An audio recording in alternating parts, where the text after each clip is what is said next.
আসসালামু আলাইকুম everyone. Happy food journey থেকে সবাইকে স্বাগত জানাচ্ছি। কাঁচা আম ফুরিয়ে যাওয়ার আগেই বানিয়ে ফেলুন অথেন্টিক, ইউনিক, মুখরোচক এই আচারটি। হ্যাঁ বন্ধুরা, এই আচারটি এমন একটি আচার যা যে কোনো খাবারের স্বাদকে আরো বহুগুণে বাড়িয়ে তুলবে। তাই আর দেরি না করে কিভাবে এটা বানাতে হয় তা শিখে নিন। এর জন্য এখানে আমি 4টি বড় সাইজের কাঁচা আম নিয়েছি। এখন এই আমগুলো খোসা ছাড়িয়ে ভালো করে ধুয়ে নিব। তারপর গ্রেটার মেশিনের সাহায্যে আমগুলো গ্রেট করে নিব। তারপর একটি সুতি কাপড়ের মধ্যে গ্রেট করা আমগুলো ঢেলে ভালো করে মুখটা পেঁচিয়ে নিয়ে চিপে চিপে আমের ভিতরে পানিটা বের করে নিব। তারপর কাপড়ের মুখটা একটা রশি দিয়ে বেঁধে যে কোনো একটি জায়গায় ঝুলিয়ে দিব। এভাবে ঝুলন্ত অবস্থায় 3-4 ঘন্টা রেখে দিব। এতে করে এর ভিতরে যে পানিটা আছে সব পানি ঝরে যাবে। এবার 4 ঘন্টা পর একটি ট্রেতে আমগুলো ঢেলে ফ্যানের নিচে 2 ঘন্টা মতন রেখে দেব। এতে করে আরও একটু টেনে যাবে। এখন আমগুলো শুকোতে থাক, ততক্ষণে আমি আচারের মশলাটা তৈরি করে নিচ্ছি।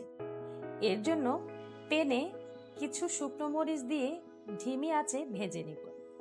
তারপর এতে দিয়ে দিব 1 কাপ মতো আস্ত ধনিয়া, হাফ কাপ মতো পাঁচফোড়ন, 2 টেবিল চামচ আস্ত জিরা দিয়ে ধিমি আঁচে মশলাটা ভেজে নিব।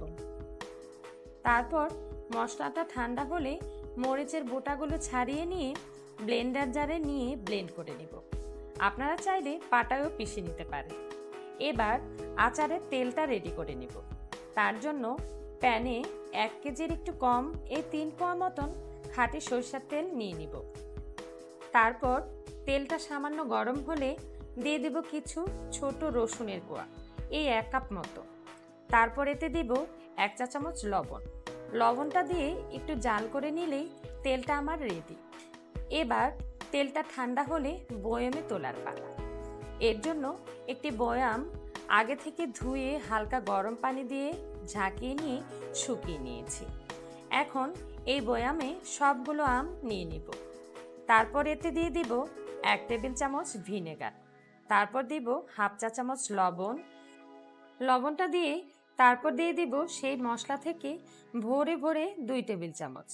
তারপর দিব 7-8টি আস্ত শুকনো মরিচ।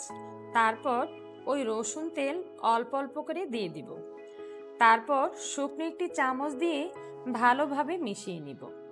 তেলটা এমনভাবে দিব যাতে করে আচারের উপর তেলটা ভাসে।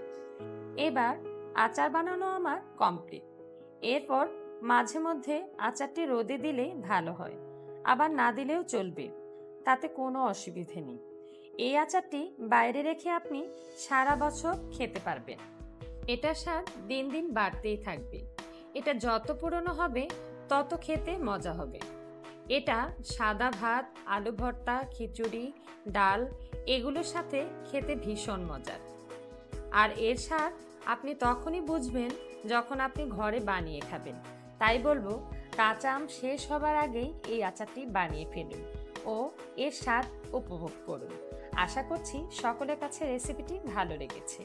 আর ভালো লাগলে লাইক, কমেন্ট, শেয়ার ও সাবস্ক্রাইব করে আমার পাশে থাকবেন। আজকের মতো এখানেই বিদায় নিচ্ছি। সকলে ভালো থাকবেন, সুস্থ থাকবেন। আল্লাহ হাফেজ।